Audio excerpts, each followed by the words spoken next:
Hey there, comic book community. My name is Joe, and you're watching 360 Comics. Over the weekend, I did my normal thing and went out hunting for comic books at yard sales and flea markets. I came across one yard sale, and despite it being late in the day, they had some pretty decent stuff left, and I ended up taking home everything they had. Stay tuned to see what I got. We are closing in on our goal of 2,000 subscribers here on YouTube, at which point we'll be giving away this copy right here of Secret Wars #1. All you have to do to enter is subscribe to the channel, give this video a thumbs up for a like, and leave a comment down below. Then check out the rest of our videos from the months of May, June, and July. Like those videos and leave a comment on them for additional entries. Good luck. Friday night, I made a list of a couple of yard sales that I wanted to check out the next morning in search of comic books. I felt that these yard sales had some potential based upon what was in the description and what was in the pictures. Now, it doesn't have to outright say or show that they have comic books, but words like collectibles and pictures of superhero-related things or cards and stuff like that, those might be good indicators that comics may be available. And even if they aren't, there's still cool stuff to find at them as well. Now, that being said, the yard sale that I got this stuff from was not on my initial list, but I was at a yard sale. I asked if they had comics. The person running it said no, but a woman who was there just happened to be there, right place, right time once again. She overheard me and said, I was just at a yard sale and they had boxes of comic books. You should go check it out. Not only did she give me that tip, but she also just happened to have the address written on a piece of paper. So she gave me that and I headed right over. It was only a few minutes away. When I got there, I did see a bunch of comic books and no one was looking at them, which made me feel pretty relieved because it was already like 9 a.m. at this point, and I believe the yard sale started at 8 a.m. So anyway, I go up, I start looking, and it was some okay stuff. A lot of filler, almost all modern stuff. There was a couple things from like the 80s, nothing super old, nothing super expensive. Nothing like that. But nonetheless, a great time to maybe get a bundle deal. This would have been, more of a quantity purchase than a quality purchase. Let's look at the videos of some of the stuff that I found as I initially went through. The comics were all in these boxes and bins that held a little bit less than short boxes. I think about 500 books in total. And initially I started pulling things out before I decided I wanted to buy everything. So here were some of the highlights that I pulled out for myself. All of these Joker covers from the Death in the Family run from, 2012-ish. There's a sketch cover, a book that I pick up a lot, First Mr. Bloom, some text stuff. This was hidden in the back. I think probably a lot of people passed that one up. And eventually pulled out these other bins. This one had a nice McFarlane Spider-Man run, 1 all the way to 49, and things look like they were in pretty good shape. There are some minor keys in there. And the back of this box had Walking Dead issues 108 all the way to 141, plus a couple other things, and that's a good one right there. A couple random things. That Daredevil was a little bit shoddy, but is the first Lady Deathstrike, and unfortunately this book had a coupon clipped out of it. As you can see, nothing really jumps out as being a major key or an expensive book, but there was plenty of solid value there through the minor keys and the awesome covers and some variants as well. That being said, I'll tell you about the numbers at the end. Let's go through some of the best books in the bunch. Starting off right here with this Daredevil number 51 from Volume 2 of Daredevil. This has an awesome David Mack cover featuring Echo and is an origin story of Echo as well. We already saw her in the MCU, but she's coming back for her own limited series, and I am very, very excited for that. Then we got Power Pack number 1. Really solid 80s book. First team appearance of Power Pack. Definitely something that could come to the MCU. I've heard a couple people talk about this. Most likely as a Disney Plus show, possibly even an animated Disney Plus show. I think that would be really cool as, a kid's entry level way to get into some MCU stuff. Then we've got New Mutants number 9, the first appearance of Selene Great cover, early single digits, New Mutants from the early 80s, and this one is in pretty sharp shape. We got some Walking Dead stuff here. This one is issue number 108. This is the first appearance of Ezekiel. You can see him right on the cover right here. Great book. And we also had some reprints of Walking Dead number 1, both the 10th anniversary edition, which is the first time Walking Dead number 1 was ever printed in color, as well as the Image first reprints. This is like, how DC has Dollar Comics and Marvel has True Believers. Well, Image Comics has this Image firsts. Then we've got Blade number 8 from the 90s. This is the first meetup of Blade and Morbius, and I do not really think that these two are going to meet up. We have this Sonyverse Morbius. We have Blade coming to the MCU. And even though both characters are, kind of incorporated right now in those two universes, unless Sony makes a really good deal with Marvel Studios or ends up, selling back the rights to Spider-Man and his, secondary and tertiary characters, I don't see this happening anytime soon on the screen, but nonetheless, it's a solid key from the 1990s. Then we've got Lady Bullseye right here, Daredevil number 112. Now, this is not her first appearance, it's her second appearance, and there was the third, fourth, and fifth appearance as well. It's a 5-part run. I think the first appearance had either been taken out already. Someone had already bought it. Like I said, I got there kind of late in the day. And it's funny because two of my friends ended up going there before me, both James from Mint Hunter Comics and who else is there? Mike Pope of Chillytown on Instagram. They both were there before me and got some great stuff. Definitely better than what I got, but I ended up taking home the rest of the collection that the guy had. This one I think has a little bit of potential here. This is Nova number 21. First cameo appearance of Comet, and then we've also got the first full appearance of Comet. There was a nice little chunk of this Nova run, these two being the only books that are, really a significant first appearance. And this is totally a character that could show up, especially because we know now we're going to get something Nova related. I believe it's going to be a Disney Plus show. Moving on, you saw this in the video before. We've got I always say Amazing Spider-Man. Not Amazing Spider-Man. Spider-Man. Todd McFarlane's Spider-Man, number 1, the silver cover, as well as the green cover, the standard cover, I usually just call it.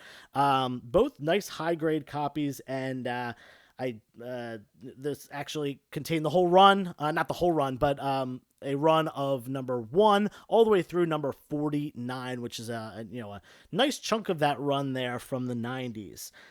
Staying on the topic of Spider-Man, we've got the Marvel Knights run of Spider-Man from 99 or something like that. This is issue number 10, and in this issue, Matt Gargan bonds with the Venom symbiote. Matt Gargan being the original Scorpion. He's taken on a couple other roles along the years, and this one he bonds with the Venom symbiote. Speaking of symbiotes, we're moving on to some Carnage. This is Superior Carnage annual number 1, and this is the first appearance of a character who I am totally blanking on the name, but she does bond with the Carnage symbiote. Awesome cover. Not a very expensive book, but a nice little $8 to $10 keys. And that's what most of this stuff is. There's a couple books that are $20, $30 that I'm going to show, but most of this stuff is, more than $5, but more like $8, $10, $12 keys, affordable, minor and medium level keys. This next one is one of the more expensive books though. We got Star Wars Darth Vader number 1. This is the director's cut. This is the first appearance of Black Chrysanthemum. This is the first Marvel solo Darth Vader run. This is the run that gave us both Black Chrysanthemum and Dr. Aphra. Really awesome book, and this director's cut version, despite being technically a reprint, is still holds some really nice value at about $25 to $30. Then we've got X-Men number 283. It's a newsstand. It does have a couple spine ticks, but this is the first full appearance of my man Bishop right here, one of my favorite characters, one who I really hope is utilized in the MCU. On the topic of X-Men, especially 90s X-Men, we've got X-Men number 24, with this. I always overload this thing.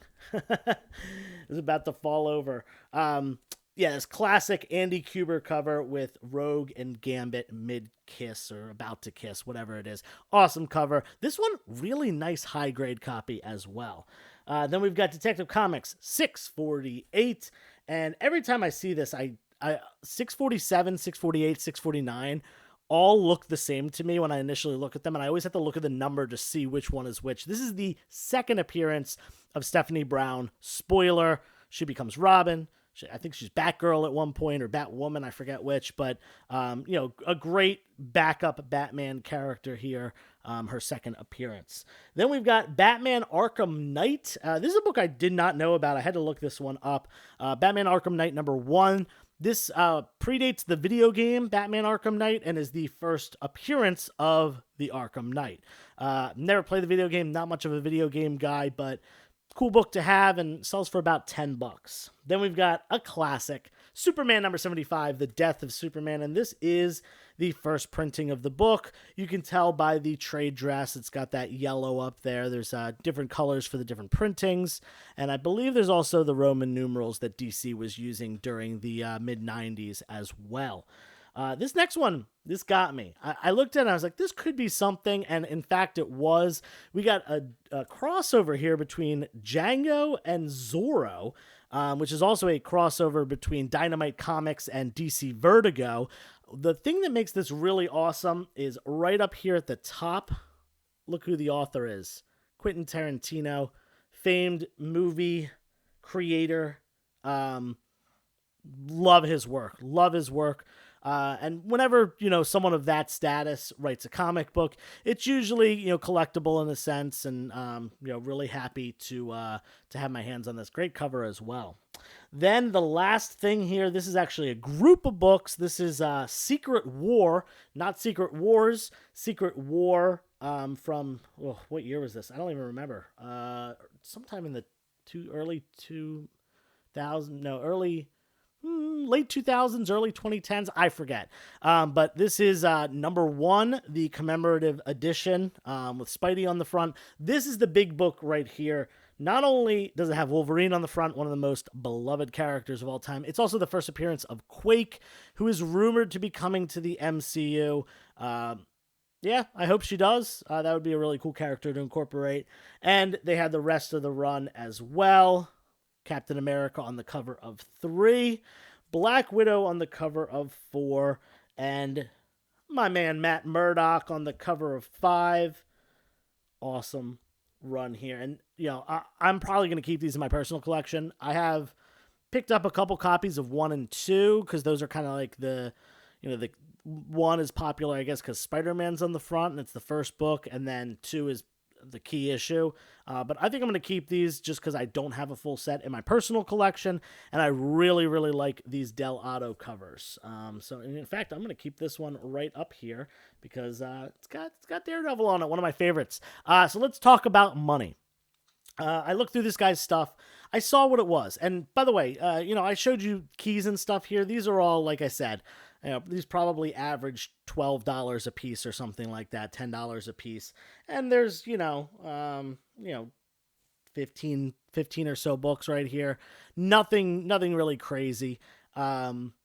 So, and I saw that, and I saw that there was a lot of $5 books, which I didn't bother showing you. There was tons and tons of books, and then a bunch of stuff that's going to go into my $1 bins and $3 bins. But I saw some potential. There was that nice run of Todd McFarlane's Spider-Man. There was the nice run of Walking Dead, and in addition to these key issues. So I went up and I said, he told me he had sold some stuff. And in fact, he let me know that someone was there really early. He had sold the first appearance of Kitty Pryde and the first appearance of Rogue. I guess that was early in the day. And then my buddies, Mike and James, went and picked up some stuff as well. So I was late to the party, but I figured, if he sold a lot of the good stuff and he knows he's sold the good stuff, maybe he'll give me a good price on the rest. So I initially offered $150, and this was for probably about $450 worth of books. So I'm paying like a little over a quarter a book, something like that. And I know there's plenty of $5 books as well as nice complete runs of things, which, he clearly had read these books, because there were complete sets and stuff like that. So I felt $150 was fair. He came back with 200. I wanted to keep it under 200, so I said, "Hey, I'll come up. Let's meet in the middle. I'll meet you more towards your way. Let's do $180 and call it a day." And yeah, he thought about it and accepted. We shook on it, and I paid the man and took home these books. So thank you, Tom. I appreciate these this collection here. Like I said, couple things here that are staying in my personal collection. Some of the Daredevil and Spider-Man keys, as well as the Secret War run, and then a bunch of stuff that could potentially be up for sale in some future claim sales and future shows. Now, speaking of that, this Thursday, I'm doing a sale with James from Mint Hunter Comics on his YouTube channel. That is, what is that? Thursday. Today's the 18th. 19th, 20th, 21st. Thursday the 21st on his YouTube channel in the evening. I'm not sure exactly what time we're going to start, but it's going to be a $5 and $10 book blowout. Nothing over $10, nothing under $5. Just a blowout of books. And if you buy multiple books, you end up getting a discount. So, yeah, we'll be there for a couple hours if you want to come by his YouTube channel. And then Friday, I'm doing a sale at my house with Mike Pope of Chili Town. That's funny that it's the two people that I mentioned in this video so far. I'm doing sales with this week. He's coming over. We're doing an Instagram claim sale on my Instagram. That's Friday night. We'll probably start around 7:30. And that's going to be everything. That's not just the $5 and $10 books. We're going, the $5 books all the way up to the $1,000+ books. Yeah, it should be good. And then in a couple weeks, I will be at a live show. I will be doing Ambler Comic-Con in Ambler, Pennsylvania. If you have time, come out to that. I'll be set up all day selling comic books, chatting with members of the community, and I'll probably do at least one giveaway during the day, maybe multiple giveaways. So if you have time, stop by and come hang out. Hope you enjoyed this video. Thumbs up for a like. Leave that comment down below. Let me know what you think about this haul. And until next time, turn the page, wash your hands.